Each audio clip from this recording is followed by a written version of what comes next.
नमः श्रीवरमानाय निर्धूतकलिलात्मने सालोकानां त्रिलोकानां यद्विद्यादर्पणायते श्रीमत्परमगम्भीर सद्वादामोघलाञ्छनम् जीयात्रैलोक्यनाथस्य शासनं जिनशासनम्। पंच परमेष्टि भगवान की जय। नमोकार महामंत्र की जय। युगादि पुरुष प्रथम तीर्थंकर श्री आदिनाथ भगवान की जय। वर्तमान जिन शासन नायक श्री महावीर भगवान की जय। परम पूज्य आचार्य श्री मानतुंग महाराज की जय। परम पूज्य आचार्य श्री शांति सागर जी महाराज की जय।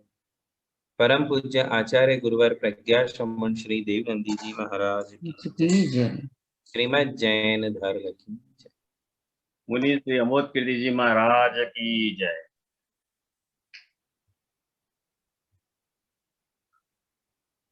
आज हम काव्य 15वां प्रारंभ करेंगे। भक्तामर स्तोत्र जी में 15वें नंबर का काव्य। आप सभी हमारे पीछे शुद्ध शुद्ध उच्चारण करेंगे। चित्रम चित्रम चित्रम किमत्र किमत्र यदि ते त्रिदशांगनाभिर त्रिदशांगनाभिर हाँ त्रिदशांगनाभिर हाँ वो भी के आगे जो आधा र है हाँ। वो एक्चुअली नीतम के नी के ऊपर चला जाता है, किंतु पंक्ति बदल जाती है इसलिए कई लोग इसे समझ नहीं पाते हैं। इसलिए हमने नीतम में जो नी के ऊपर रेफ थी उस रेफ को निकालकर भी के साथ जोड़ दिया, जिससे सही सही उच्चारण हम कर सकते हैं।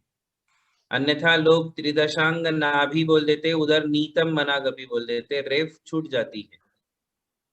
तो वह रेफ रकार र छूटना नहीं चाहिए, इसलिए उसे पूर्व की पंक्ति में ले लिया गया है।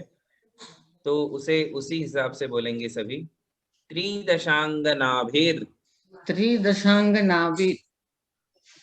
भी के साथ र भी बोलिए। त्रिदशांगनाभिर चित्रम किमत्र यदि ते त्रिदशांगनाभिर चित्रम किमत्र यदि ते त्रिदशांगनाभिर नीतम मनागपि मनो न विकार मार्गम नीतम मनागपि मनो न विकार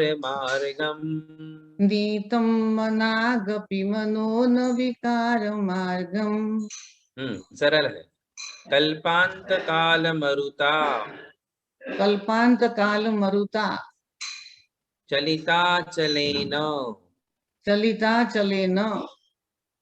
कल्पांत काल मरुता चलिता चलेन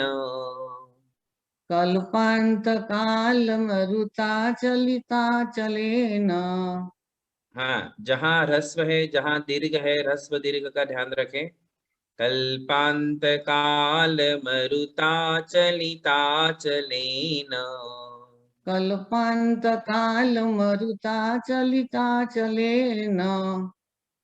किम मंदराद्रि शिखरम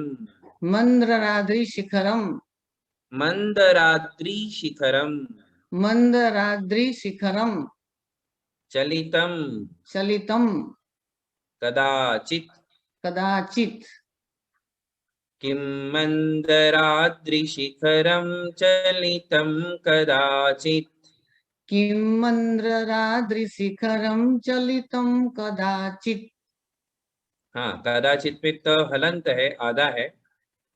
इसे पुनः चारों पंक्तियों में पढ़ेंगे। चित्रम किमत्र यदि ते त्रिदशांगनाभिर चित्रं किमत्र यदि ते त्रिदशाङ्गनाभिः नीतं मनागपि मनो न विकारमार्गम् नीतं मनागपि मनो न विकारमार्गम् कल्पान्तकालमरुताचलिताचलेन कल्पान्तकालमरुताचलिताचलेन किं मन्दराद्रिशिखरं चलितं कदाचित्। किं मन्द्रराद्रिशिखरं चलितं कदाचित्। बहुत सुंदर। मैं चारों पंक्तियां एक बार पढ़ता हूँ, सभी ध्यान से सुने। चित्रं किमत्र यदि ते त्रिदशाङ्गनाभिर्नीतं मनागपि मनो न विकारमार्गम् कल्पान्तकालमरुताचलिताचलेन किं मन्दराद्रिशिखरं चलितं कदाचित्। हाँ पढ़िए रमीला बेन। चित्रं किमत्र यदि ते त्रिदशाङ्गनाभिः नीतं मनागपि मनो न विकारमार्गम् कल्पान्तकालमरुताचलिताचलेन किं मन्दराद्रिशिखरं चलितं कदाचित्। बहुत बढ़िया। चित्रं किमत्र चित्रं किमत्र यदि ते यदि ते त्रिदशाङ्गनाभिर् त्रिदशाङ्गनाभिर् चित्रं किमत्र यदि ते त्रिदशाङ्गनाभिर् चित्रं किमत्र यदि ते त्रिदशाङ्गनाभिर् नीतं नीतं मनागपि मनागपि मनो न मनो न विकारमार्गम् विकारमार्गम् नीतं मनागपि मनो न विकारमार्गम् नीतं मनागपि मनो न विकारमार्गम् कल्पान्तकालमरुता कल्पान्तकालमरुता चलिताचलेन चलिताचलेन कल्पान्तकालमरुता चलिताचलेन कल्पान्तकालमरुता चलिताचलेन किं मन्दराद्रि किं मन्दराद्रि शिखरं शिखरं चलितं कदाचित् चलितं कदाचित् किं मन्दराद्रिशिखरं चलितं कदाचित् किं मन्दराद्रिशिखरं चलितं कदाचित्। अभी मैं चारों पंक्तियां पढ़ता हूँ, फिर आप भी पढ़ना।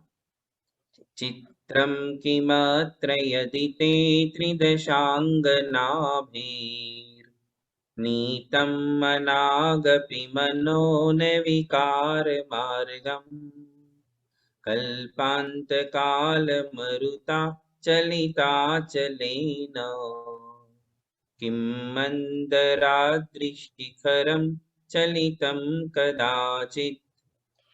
बोलिए। चित्रं किमत्र यदि ते त्रिदशाङ्गनाभिर्नीतं मनागपि मनो न विकारमार्गम् कल्पान्तकालमरुता चलिताचलेन किं मन्दराद्रिशिखरं चलितं कदाचित्।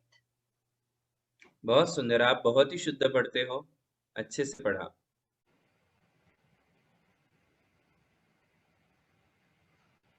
नैना शाह।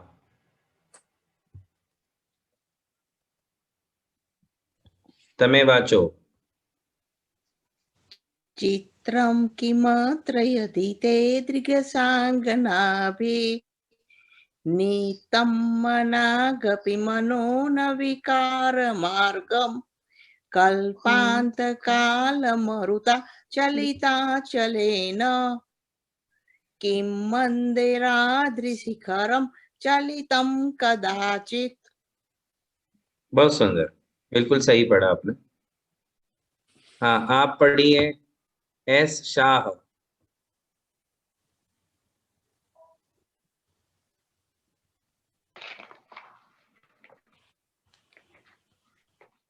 चित्तं किमत्र यदि ते त्रिदशानभिर नीतं मनागपि मनो न विकारमार्गम् कल्पान्तकालमरुता चलिताचलेन किं मन्दराद्रिशिखरं चलितं कदाचित्।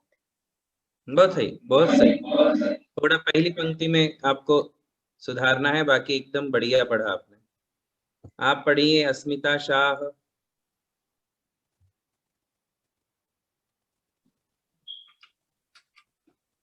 चित्रं किमत्र यदि ते त्रिदशाङ्गनाभिर्नीतं मनागपि मनो न विकारमार्गम् कल्पान्तकालमरुता चलिताचलेन किं मन्दराद्रिशिखरं चलितं कदाचित्।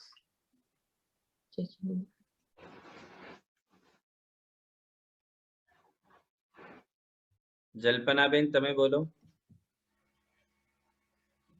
चित्रं किमत्र यदि ते द्विदशाङ्गनाभिर्नीतं मनागपि मनो न विकारमार्गम् कल्पान्तकालमरुता चलिताचलेन किं मन्दराद्रिशिखरं चलितं कदाचित्।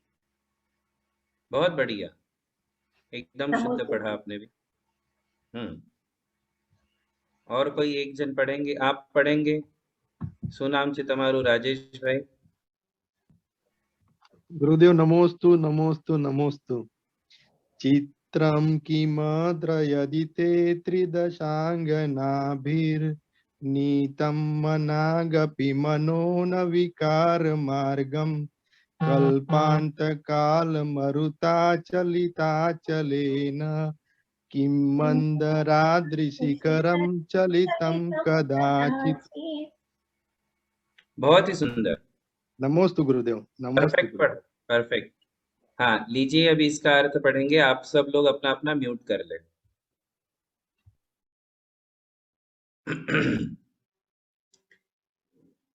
इस 15वें काव्य में परम पूज्य आचार्य श्री मानतुंग महाराज श्री जिनेन्द्र भगवान की परम वीतरागता को दर्शाते हैं। इसके पहले उन्होंने भगवान के सौंदर्य का वर्णन किया था और सौंदर्य का वर्णन करने के पश्चात अब वो कहते हैं कि ऐसा सौंदर्य प्राप्त करने के पश्चात भी, पिछले काव्य में कहा था ना कि अनुपम सौंदर्य है, तीनों लोक में आपसे सुंदर कोई भी नहीं है, ऐसी जो भी बातें बताई थी, उसके पश्चात फिर वीतरागता का वर्णन क्यों किया, इसे मैं बाद में बताएंगे। अभी अर्थ देखें। चित्रम किमत्र यदि ते, चित्रम यानी आश्चर्य, किम यानी क्यों या किस प्रकार का आश्चर्य, अत्र यानी इसमें, यदि यानी यदि, ते यानी आपके, त्रिदशांगना भी, त्रिदश शब्द का अर्थ है देव और अंगना यानी देवांगना, देवियां। त्रिदशांगना यानी देवियां, उन देवियों के द्वारा, त्रिदशांगना भी यानी देवियों के द्वारा। तो ये शब्दों के अर्थ है, नीचे अन्वय किया हुआ है, इसका सेंटेंस बनाया हुआ है। हम सीधे सीधे सेंटेंस के साथ चले तो आपको अर्थ भी समझ में आ जाएगा। आचार्य कहते हैं यदि त्रिदशांगनाभिः देवांगनाओं के द्वारा ते यानी आपका, ते यानी आपका, मनः आपका मन, मनागपि, मनागपि शब्द का अर्थ है थोड़ा भी। ये मनागपि में दो शब्द है, इनका संधि विग्रह करते हैं तो मनाक प्लस अपि। मनाक यानी थोड़ा, अपि यानी भी, थोड़ा भी, विकार मार्गम न, विकार के रास्ते पर नहीं ले जाया गया, विकार के मार्ग में नहीं ले जाया गया। अब यहाँ तक अर्थ समझिए। आचार्य कहना चाह रहे हैं कि हे भगवान, आपके समव शरण में, जब आप समव शरण में विराजते हो तो वहां देवांगनाएं असंख्य होती है। कितनी? समव शरण में देवांगनाएं कितनी होती है? असंख्यात, काउंटलेस, काउंट नहीं कर सकते हैं, इतनी देवांगनाएं वहां होती हैं। और इतनी देवांगनाएं आपके सम्मुख बैठी है, आपके सामने बैठी है, फिर भी आपका मन थोड़ा भी विकार की ओर नहीं जाता है ना। ये त्रिदशांगनाभि से लेकर नीतम तक, ये जो है ना, ये पैसिव वॉइस है, इसे संस्कृत में कर्म वाच्य कहते हैं। इसको हम एक्टिव वॉइस में कन्वर्ट करेंगे तो ये कहेंगे कि देवियों को देखकर भी आपका मन विकारमय नहीं होता है, आपके मन में विकार नहीं आता है। इसी को पैसिव वॉइस में कहते हैं कि देवांगनाओं के द्वारा आपका मन विकार की ओर नहीं ले जाया गया। और इसी को एक्टिव वॉइस में कहेंगे तो देवांगनाओं से आपका मन विकार की ओर नहीं गया, विकार मार्ग में नहीं गया, है ना। अर्थ एक ही है कि वहां असंख्य देवियां हैं, उन्हें देख कर भी भगवान का मन विकारी नहीं होता। यहाँ विकार का अर्थ आप समझ गए होंगे, मन के अनेक विकार है, उस मन अनेक विकारों में लस्ट, काम वासना, ये जो विकार है, ये विकार आपके मन में थोड़ा भी, मनाक अपि यानी थोड़ा भी, थोड़ी भी काम वासना आपके मन में जागृत नहीं हुई, है ना। ये अर्थ हुआ। फिर आचार्य कहते हैं अत्र चित्रम किम, इसमें क्या आश्चर्य है। अब आप बताइए इसमें आश्चर्य है या नहीं। जितने पुरुष और स्त्रियां अभी क्लास में बैठी हैं, आप विचार करें कि इसमें आश्चर्य करने जैसी बात है कि नहीं। आप अपने आप से कंपेयर करके बात करिए, है ना। पहले इसका अर्थ कर देता हूं, फिर मैं आपसे बात करता हूं। इसमें उन्होंने आश्चर्य, इसमें आश्चर्य क्या है ऐसा क्वेश्चन पूछा है। अत्र चित्रम किम, इसमें क्या आश्चर्य है। फिर आगे एग्जाम्पल देते हैं, चलिता चलेन कल्पांत काल मरुता। कल्पांत काल मरुता का अर्थ है कल्पांत काल की वायु। कल्पांत काल पता है किसे कहते हैं? जो अवसर्पिणी काल होता है ना, अपनी एबीसीडी में जब काल प्रकरण सिखाएंगे हम, तब आपको समझ में आएंगे उत्सर्पिणी अवसर्पिणी काल होते हैं। उसमें से अभी ये 5वां दुखमा काल चल रहा है, इसके आगे 6वां काल आएगा दुखमा दुखमा। उस दुखमा काल की समाप्ति में, अंत में एक बहुत बड़ी हवा चलती है, तूफान आता है, उसे कहते हैं कल्पांत काल का तूफान। कल्पांत काल की वायु वो इतनी जबरदस्त होती है कि इस धरती के ऊपर जितने छोटे मोटे पर्वत होते हैं, वे सब के सब पर्वत जड़ से हिल जाते हैं, जड़ से हिल जाते हैं और सारे पर्वत जमीन दोस्त हो जाते हैं। अर्थ समझ में आ रहा है? सारे के सारे पर्वत जमीन में मिल जाएंगे। जब 6वें काल के अंत में हवा चलेगी, तूफान आएगा, वो प्रसिद्ध तूफान है, 6वें काल के अंत में आता है। और वो क्या करता है, इस धरती के ऊपर जो छोटे मोटे लाखों पर्वत है ना, लाखों पर्वत है, उन सारे पर्वतों को मिट्टी में मिला देता है, वो पर्वत मिट्टी बन जाते हैं, पर्वत पर्वत नहीं रहते हैं, जमीन दोस्त हो जाते हैं। इतनी भयंकर हवा छठवें काल के अंत में आती है, उसे ही इसमें कल्पांत काल मरुता, कल्पांत काल की वायु के द्वारा। कैसी है वह वायु? चलिता चले न, जिसने छोटे मोटे सारे पर्वतों को चलायमान कर दिया, विध्वस्त कर दिया, ऐसी कल्पांत काल की वायु के द्वारा। आचार्य कहते हैं क्या, किम यानी क्या, मंदराद्रि शिखरम, सुमेरु पर्वत का शिखर भी कदाचित चलितम, थोड़ा भी हिलता है। इसका अर्थ समझिए, वह जो कल्पांत काल की हवा चलती है वो धरती के छोटे मोटे सभी पर्वतों को जड़ से उखाड़ देती है, किंतु सुमेरु पर्वत के शिखर को, चोटी को भी हिला नहीं पाती है। यानी कि सारे पर्वत जमीन दोस्त हो जाएंगे, सुमेरु पर्वत तनिक मात्र भी हिलेगा नहीं। सुमेरु पर्वत को हिलाने की क्षमता संसार की किसी भी हवा में नहीं है। सारे पर्वत हिल जाएंगे किंतु सुमेरु पर्वत नहीं हिलेगा। यह शिखर क्यों कहा? शिखर इसलिए कहा कि सबसे पहले ऊंचाई में जो है वो गिर जाता है, जो सबसे ऊपर है। जब तूफान आती है तो सबसे ऊपर, जैसे बिजली के खंभे सब उखड़ जाते हैं, है ना, जितने भी बिजली के खंभे होते हैं वो सब उखड़ जाते हैं, ऊपर से टूट जाते, तार टूट जाते हैं। वैसे ही जितने भी आचार्य कहते हैं कि सारे पर्वत जड़ से हिल जाते, किंतु सुमेरु, जड़ से यानी नीचे से, सारे पर्वत जड़ से हिल जाते किंतु सुमेरु पर्वत की चोटी भी नहीं हिलती है।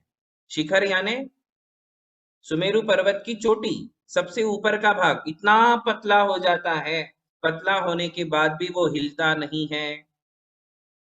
तो भावार्थ ये है कि कल्पांत काल की वायु में सारे पर्वत हिल जाएंगे किंतु सुमेरु पर्वत हिलेगा नहीं।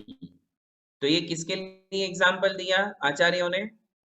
आचार्यों ने कहा कि जब सामने देवियां बैठी हो, उन देवियों के बैठने पर कौन चलायमान नहीं होगा? बताइए आप अपनी बात बताइए, आप चलायमान होंगे कि नहीं? जितने पुरुष बैठे हैं उनको पूछ रहा हूं मैं, आप पुरुषों को पूछ रहा हूं। आप तो एक सामान्य मनुष्य गति की स्त्री को देख करके ही चलायमान हो जाते हो। टीवी में जितनी बार स्त्रियों के चित्र आते हैं उतनी बार आपका मन डगमगाता है। मूवीज देखते हो आप, सीरियल्स देखते हो आप रात दिन, और कॉमिक्स पढ़ते हो, न्यूज़पेपर्स पढ़ते हो। जब जब भी आपके सामने चलचित्र या अचल चित्र, चलचित्र यानी मूवी और अचल चित्र यानी जो न्यूज़पेपर वगैरह में छपे हुए पेपर से फोटोज है, उन्हें देखकर जितनी बार सुंदर महिलाएं आपके सामने से आएगी उतनी बार आप विचलित हो जाओगे, मन डगमगा जाएगा। आप बोलोगे नहीं वो बात अलग है, किंतु मन तो डगमगा जाता है ना। ऐसे ही स्त्रियों के लिए पुरुष हैं और पुरुषों के लिए स्त्रियां हैं। एक दूसरे का मन डगमगाने वाले चित्र और मूवीज आदि देखने पर आपका मन चलायमान होता है। जबकि आप किसको देखते हो? किसको देखते हो? मनुष्य गति की स्त्री को देखते हो। फिर देवांगना को देख करके तो क्या होगा आपको बताइए? क्योंकि तीनों लोक में सर्वांग सुंदर यदि कोई होते हैं तो देव होते हैं, देवियां होती हैं। यदि एक सामान्य पुरुष को या सामान्य महिला को देख करके आपका चित्त चलायमान होता है, मन डगमगा जाता है, तो फिर देवगति के देवों को, देवगति की देवियों को देख करके क्या आपका चित्त चलायमान नहीं होगा? अब आप बताओ कि आपके सामने हजारों देवियां आकर के निकल जाए और आपका मन चलायमान ना हो, ऐसा हो सकता है क्या? पॉसिबल ही नहीं है। आप ऐसा कह ही नहीं सकते हो कि हम तो दूध से धुले हुए हैं, हमारा चित्त तो एकदम निर्मल है, हम कभी भी चलायमान नहीं होते हैं, ऐसा कोई भी दावा नहीं कर सकता है। क्यों नहीं कर सकता है? क्योंकि हम सब छोटे मोटे पर्वत है। क्या है? छोटे मोटे पर्वत हैं। और ये जो देवगति की देवांगनाएं हैं, वो एक प्रकार से कल्पांत काल की वायु है। और वो वायु जब चलेगी, जब आएगी, तो सारे के सारे डगमग हो जाएंगे, चलायमान हो जाएंगे। किंतु भगवान सुमेरु पर्वत है। भगवान कैसे हैं? सुमेरु पर्वत के समान हैं। और जैसे सुमेरु पर्वत की जड़ तो छोड़ दो, सुमेरु पर्वत का बेस, जड़ यानी बेस, बेस तो हिलाना असंभव। सुमेरु पर्वत का जो टॉप है, शिखर है, उसे भी हिलाना असंभव है। ऐसे ही हमारे श्री जिनेंद्र भगवान हैं। वहां भगवान के समो शरण में असंख्य देवांगनाएं, अप्सराएं भक्ति करती हैं, नृत्य करती हैं, भगवान के सामने भक्ति नृत्य करते हैं, स्तुति करते हैं, और भगवान देख रहे हैं। सबसे बड़ी बात, मैंने आपको एक बार बताया था, याद है? भगवान की आंखें खुली है या बंद है? समो शरण में भगवान की आंखें बंद नहीं होती हैं। आंखें कब बंद होती हैं? जब वे मुनि अवस्था में होते हैं, ध्यान करते हैं, तब तो वो आंखों को नासाग्र कर लेते हैं, ऐसे। इसे कहते हैं नासाग्र दृष्टि। अपने नाक के अग्रभाग पर, टिप ऑफ द नोज, है ना, वहां देखते हैं। किंतु जैसे ही उनको केवल ज्ञान हो जाता है, उनकी आंखें खुल जाती हैं। समो शरण में विराजमान भगवान की आंखें खुली हैं, एक बात। दूसरी बात ये कि वो आंखों से देखते कहाँ हैं? उन्हें तो केवल ज्ञान हो चुका है, और केवल ज्ञान से उन्हें समो शरण में उपस्थित देवांगना ही नहीं, किंतु जो स्वर्गों में रहने वाली हैं, जो अपने अपने स्वर्ग में हैं, वो भी दिख जाती है। हमारे भगवान को तीनों लोक में जितनी अनुपम सुंदरियां स्त्रियां हैं, देवियां हैं, वो सब दिखती हैं केवल ज्ञान में। किंतु दिखने के बाद भी नीतम मनागपि मनो न विकार मार्गम, हे भगवान, आपका मन थोड़ा भी विचलित नहीं होता है, थोड़ा भी विकृत नहीं होता है। 1% भी, एक लेश मात्र भी काम वासना आप में जागृत नहीं होती है ना हमारे भगवान ऐसे? आपको पता है ना कि हमारे भगवान वीतरागी हैं, और वीतरागी होने के कारण वे तीनों लोक में खूब धन संपदा देखते हैं, फिर भी उन्हें लोभ नहीं होता। उन्हें इतना अनुपम सौंदर्य मिला है। देखिए जरा, मैंने आपको बताया ना, इसके पहले काव्य में बताया था कि भगवान कितने सुंदर होते हैं, और उनका ये पहले बता दिया, और अभी बता रहे कि भगवान कितने वीतरागी हैं। ऐसा क्यों कहा? ऐसा इसलिए कहा कि संसार में जितने भी सुंदर लोग होते हैं, उनके मन में विकार ज्यादा पैदा होता है। ये नियम है। जो जितना सुंदर होगा, चाहे वो महिला हो, चाहे वो पुरुष हो, जितने सुंदर होंगे, सौंदर्य के साथ उतनी ही ज्यादा काम वासनाएं लगी रहती हैं, जुड़ी रहती हैं। सौंदर्य का सारा संसार दुरुपयोग करता है ना। दुनिया में जितना सौंदर्य है, उस सौंदर्य का अधिक से अधिक दुरुपयोग होता है, सदुपयोग नहीं होता है। नहीं, सौंदर्य का संपूर्ण उपयोग काम वासना के मार्ग में लिया जाता है। सौंदर्य का सदुपयोग आपको रत्ती मात्र भी देखने को नहीं मिलेगा। किंतु भगवान को जो सौंदर्य प्राप्त हुआ, उस आप लोग क्या करते हो? सुंदर लोग क्या करते दुनिया में? दूसरों को अट्रैक्ट करने का, दूसरों को अपनी ओर आकर्षित करने का, दूसरों को अट्रैक्ट करने का काम करते हैं। जिसके पास जितना सौंदर्य है वो, और कितना है भगवान जाने, किंतु सब अपने आप को सुंदर ही समझते हैं, है ना। कितना है सौंदर्य ये कोई नहीं कह सकता है, कितना ज्यादा है कितना कम है, किंतु जो जैसा दिखता है उसे लगता है मैं सुंदर हूं, I am beautiful, I am handsome, I am unique. है ना। सब ऐसे ही समझते हैं कि मैं तो यूनिक हूं, मेरे जैसा सुंदर तो कोई है ही नहीं, और उसको लेकर के हम दुनिया के लोगों को अपनी ओर अट्रैक्ट करने का पूरा प्रयास करते हैं, और फिर वह अट्रैक्शन धीरे से लस्ट की ओर होकर के चला जाता है, और फिर सौंदर्य का संसार दुरुपयोग करता है। किंतु हमारे भगवान का पहले सौंदर्य इसीलिए बताया कि इतने सुंदर हैं, इतने सुंदर हैं, किंतु वो किसी को अपनी ओर अट्रैक्ट करने का प्रयास नहीं करते हैं। ये बात अलग है कि सारा संसार उनकी ओर अपने आप अट्रैक्ट हो जाता है। दुनिया के जितने सुंदर हैं, जितने विद्वान हैं, जितने बुद्धिमान हैं, सब भगवान की ओर अट्रैक्ट हो जाते हैं। भगवान अट्रैक्ट नहीं करते। भगवान के मन में थोड़ी भी ये भावना नहीं आती कि मेरा सौंदर्य देखो, देखो मैं कितना सुंदर हूं, जरा देखिए मेरी ओर कि मैं कितना सुंदर हूं, मेरा फेस देखो, मेरी आईज देखो, मेरी नोज देखो, हैं? ऐसी भावना हमारे भगवान के मन में कभी जागृत नहीं होती है। फिर भी उनकी ओर सारा संसार टकटकी लगा करके देखता है, उनसे लगाव हो जाता है, किंतु भगवान को किसी से भी लगाव नहीं होता है। ये बात आप ध्यान रखें।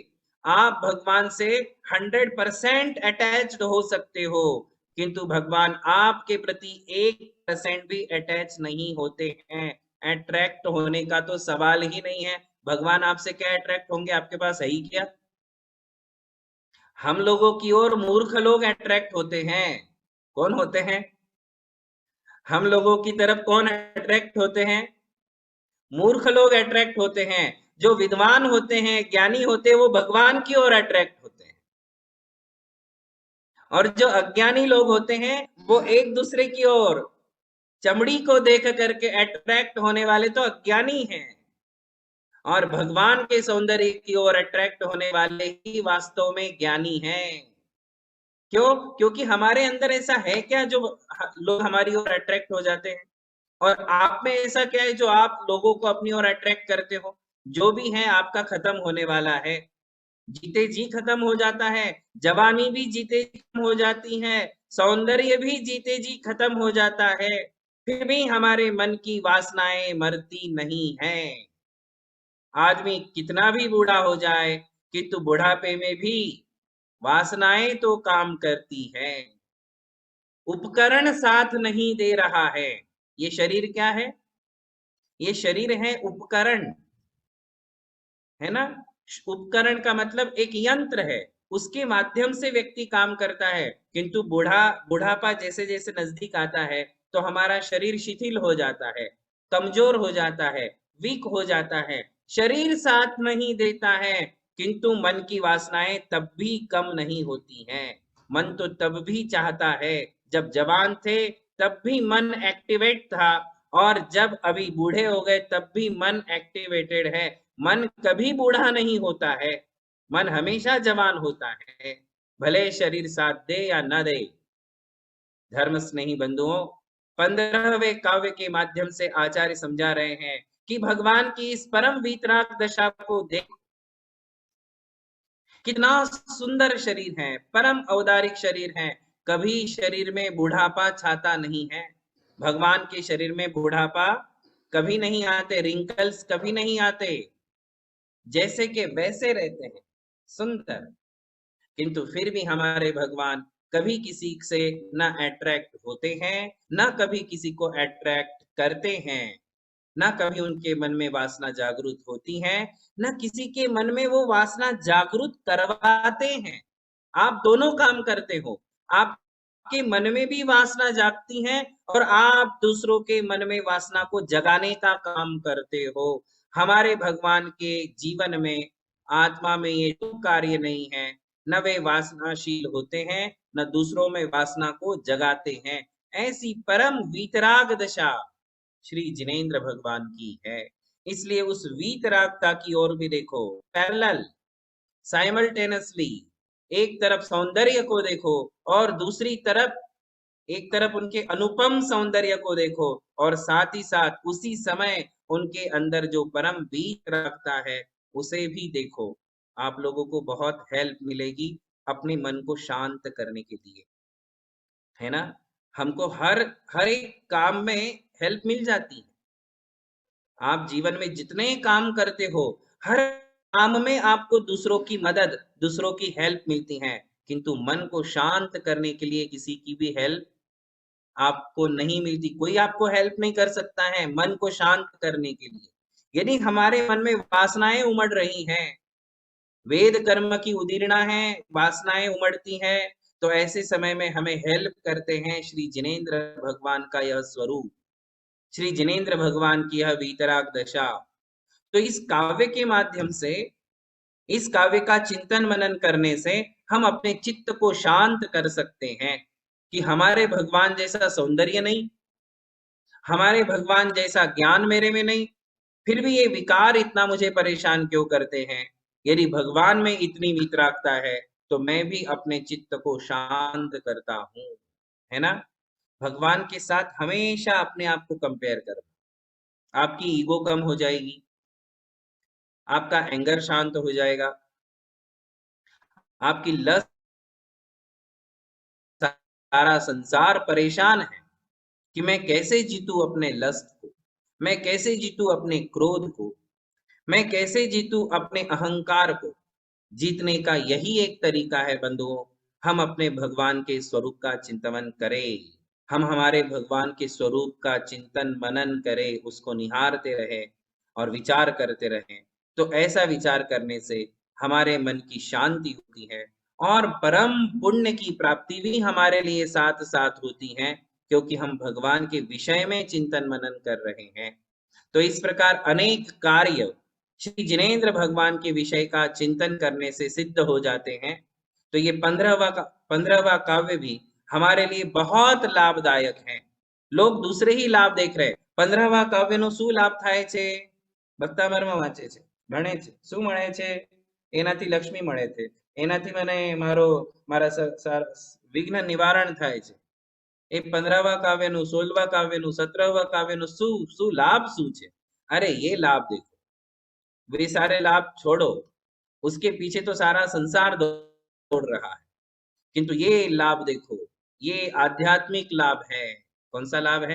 ये वास्तविक लाभ है, आध्यात्मिक लाभ है कि मेरे मन को शांति मिलती है ना। मेरे मन को भगवान से शांति मिलती है, उनके स्तवन से, उनके गुणगान से, उनके स्वरूप का चिंतन करने से मुझे अनुपम आनंद की प्राप्ति होती है, हैप्पीनेस, आनंद की अनुभूति होती है, चित्त शांत हो जाता है, दूसरों के प्रति मेरा नजरिया बदल जाता है। इससे बड़ा लाभ और क्या हो सकता है ना। तो इन आध्यात्मिक लाभों की ओर भी हमारा दृष्टिपात होना चाहिए और हमारा विचार होना चाहिए। तो आज का ये 15वां काव्य पूर्ण हुआ।